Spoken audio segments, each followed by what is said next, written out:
Welcome back to our channel, Creative Home and Garden. Today, I want to talk about our Amaryllis collection. This is our latest Amaryllis collection. Its name is Amaryllis Monaco. Amaryllis is quite mature. It's marked with a large bulbs with a diameter about 11 centimeters. The flower trunk of Amaryllis Monaco is not too long, which is about 37 centimeters, different from my amaryllis flower, which was previously a long trunk about 66 centimeters.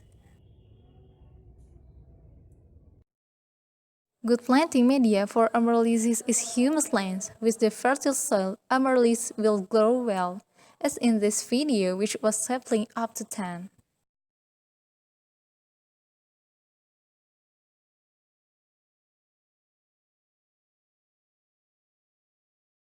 For the watering, we usually do it every day in the afternoon.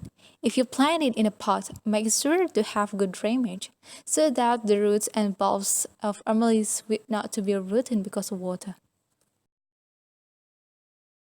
Okay, I hope you enjoyed the video. If you like the video, please give off the thumb up and see you in the next video.